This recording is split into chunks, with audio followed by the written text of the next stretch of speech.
Child, I done did something with this bush, child. I'm not happy with it. Everybody love it, but I'm not happy with it, child. It's alright. I guess it'll work for the time being. Anyway, guys, enough talking about that. Let's talk about this. Hey, guys. Hey, this is Nay. Follow me on IG, Periscope, Twitter, Spreaker, and support me on Patreon at NayRob on YouTube. Don't forget to like this video, share this video, comment respectfully, and subscribe. For all Nurse Gang t-shirts, go to nursegang.store. Now, let's talk about the Supreme Queen's Court. Okay, so let's open up with this, right? Let's open up with the setup and the design of the new Supreme Queen's Court. It was the same but different, right? You know, she had an African American theme to it opposed to the good old red, white, and blue. I'm not mad at her for doing it. That's her choice to do it that way. Shasta la vista. The next thing was, my complaint about it was, because I had two complaints. The first complaint about it was the audio. The audio was absolutely horrific. I was listening to it first with my earbuds in, and I was like, wait a minute, what the heck? This sounds like a 1984 Honda Accord with a sound system that was blasted out in 1972. You know what I'm saying? When you hear guys rolling down the street and you be like, why he got that music turned up that loud? Sounding like his whole car is rattling. He need to do something about that damn speaker. He even need to get a new speaker system or stop trying to use that old 1987 Toshiba that's in his car and do something with it. It sound terrible. I even took my earbuds out and tried to listen to it that way, and it still was bad. It was bad. I liked about it was that, as we all know, that is the highest court. And she said it was the battle of the Queen's Court. If I'm correct, I think she said it in a commercial or something, that it was actually the battle of the Queen's Court, something like that. But the fact that she called it the Supreme Court, then I absolutely was with. I should have known that she was going to use the concept of the visiting judges, because if you all follow me, then you know that what I was saying was that I thought that she should be the what do you call it, the presiding judge or the residing judge, something like that, and then have visiting judges. That's what I felt, right? And I felt like when I seen it, I was like, she got something. If you ask me who was the winner between the gag order and the Supreme Queen's Court, the winner was Shekinah Joe. What's funny is that you always think that one thing will work, you know, because when we seen Kaya and Maddie together, we thought that was a great dynamic. We thought that was the end all to be all. But when I seen how Shekinah and Maddie were playing off each other, it was perfect. Now, we're going to talk about Lil Mo. Lil Mo, actually, I think they were on two different platforms to me, or they was thinking two different ways, because I forgot what Maddie said in the beginning. If you all remember, she said she announced that she announced the show and she said we're going to do things differently. I felt like Lil Mo was on the frame of mind of this is going to be more so like a talk show. Shekinah was more so on the talk show part 2, but Shekinah still had kind of like that reckless, real mouth that we all want. I told you, what works now is reality. People want to see themselves in other people. They want to know that they're not the only one that's going through the things that they're going through, feeling the way that they're feeling, dealing with a dirty dick, having all these different episodes. Lil Mo, I hate to say it, but she kind of dragged the show down to me. You know, I felt like, oh God, remember when she had that long, I forgot, I don't even remember what she was talking about, but I tuned out. And let me tell you what I was doing. I was watching the numbers, because her numbers got up to 10,000 at one point. But when Lil Mo was talking about something, I don't even remember what she was talking about, and everybody was just looking like, what the fuck is she talking about? But I noticed that the numbers started decreasing when Lil Mo was talking. And I'm going to be honest with you. Every time that she started talking, I came out of it and I went to go check on something else, because I was like, Okay, I'm bored. You know, but when Shekinah Joe was there speaking on it, I was entertained. You know, that was key. That was it. And I still don't quite understand why she even had Lil Mo on the show. I don't know. But like, I don't, is it me? But did Lil Mo like kind of drag the show down to me? And child, I don't know. I might got a little bit of ADHD, but every time she talked, I was like, what, girl, what? Click, out, X. There were a couple of things that they talked about that I wanted to say was significant.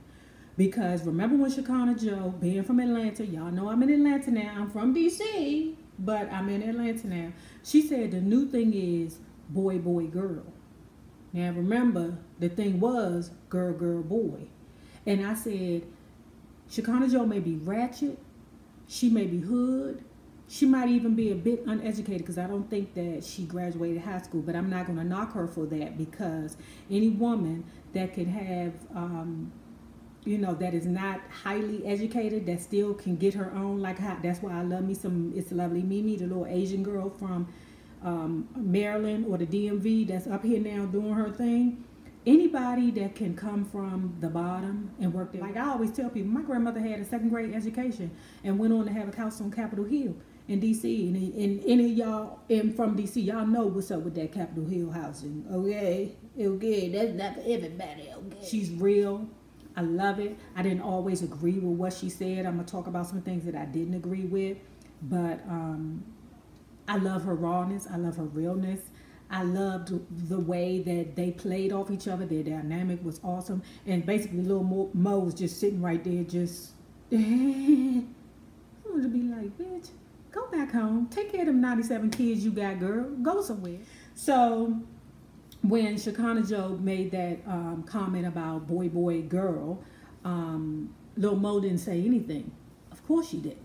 Because remember, Lil Mo's husband, the one she's with now, because she's working on a 3rd one, right? She also talked about her miscarriage, which to me, that was not appropriate for that platform. Okay, like why? And it, like I said, it dragged it down. I know Maddie was like, wasn't you pregnant? But hell, when ain't Lil Mo pregnant, to be honest with you? If Maddie asked you, then you would have said, then she could have said, well, I miscarried, you know, we'll talk about, or child, we'll talk about that another day. Because I certainly wouldn't have brought miscarriage to that. I'd have been like, girl, we'll talk about that later.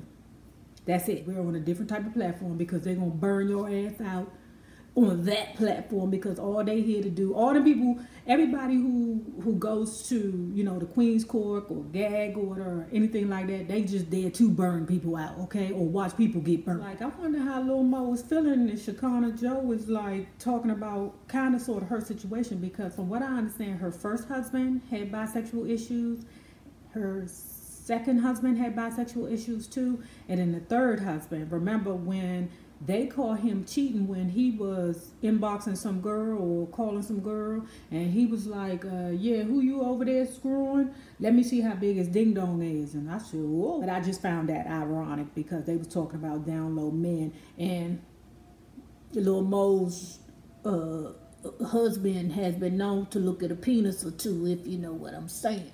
The next thing they was talking about was Cardi B. Now, I knew that there was going to be mixed feelings on that because that's a really hot topic. First of all, I don't know if Cardi B is pregnant or not. Sometimes she look like her stomach is flat. Sometimes that blicker look like it's full. The picture they showed, that blicker was huge, okay? That was huge. I really don't know, but some people said that she's stupid for having that baby. Shekinah Joe said, why? You know, she got money. Me, on the other hand, I'm like, you're too early in your career to have a baby. But I'm a different kind of person. I believe in have fun, get your money first, live your life first, then have your baby. But there's nothing wrong with the other person that's like, okay, you paid now. Your baby father ain't broke, you know, so go ahead and do it. Why not? Speak for the average Southern girl. And I loved it. And that's what I need. And that's what's going to bring people back next week. They was currying the shit out of Shekinah. You know they was currying her because they never really wanted to have her on the show because Tiny and T.I. thought that she was too ghetto for any project. Ding. While Shekinah Joe and Maddie was over there having a good friggin' time, either it was past Lil Mo's bedtime or she was over there on a Percocet. Because I swear to God, looked like she nodded off a couple of goddamn times. I was like, what the hell is wrong with her? But, you know, she got 100,000 kids, so I was like, maybe she's just tired or something. Maybe she's just tired. Talked about that I found interesting was that baseball player. What was the dude's name? Danny Vasquez. And Shekinah Joe was like, run, girl, run. And I said to myself, well, shit. Shekinah Joe said, fuck that purse, fuck them shoes. And I said, fuck that purse and fuck them shoes. And when I paid attention, the girl had a Celine bag on. I said, oh, she ain't getting her ass beat for him, because of him, to stay with him. She getting her ass beat to stay with them bags and shoes. That's why I always say, you know, I makes my own money, because I am not, even though I love my wife very much, and we do have a very good situation here. I love her very much, but I will tell her to kiss my ass. I ain't got to stay here. I ain't got to take your bullshit. I ain't got to take nobody's bullshit from somebody. I sleep in my goddamn car before I take anybody's bullshit. Shit, fucking around with me. That's just like a little tap on the hand for her. And he's old dude, and I thought that he was like in the major leagues, but the dude is actually in the minor leagues. So, you know, ninjas be mad about stuff. And you be like, motherfucker, you need to get some help before I get your ass help.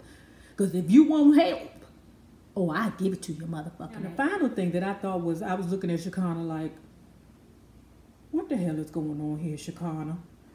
They was talking about NBA Youngboy. Y'all know who that is, the little boy who was beating his girlfriend up, or snatched his girlfriend out of the room, or whatever happened. But he pulled her and slammed her down on the ground.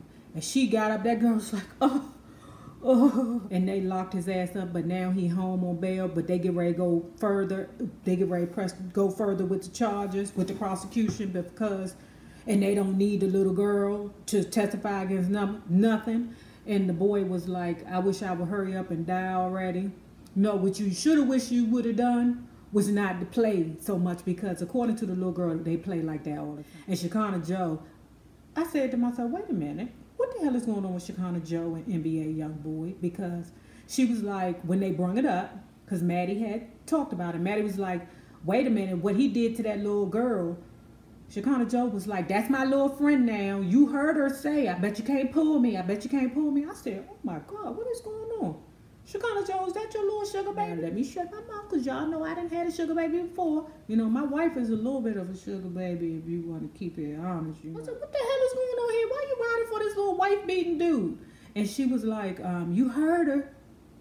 She said, I bet you can't pull me. I bet you can't pull me. Okay, he pulled her all right. He pulled her so hard that her ass got up and was dazed. Damn little girl so stupid she don't even know she got a goddamn concussion. Where the hell is her mama? Where the fuck is her mama? Anyway, guys, remember this. The same people you meet on the way up will always be the same people you meet on the way down. Naysayers, my patron loves. Have a good one. Deuce.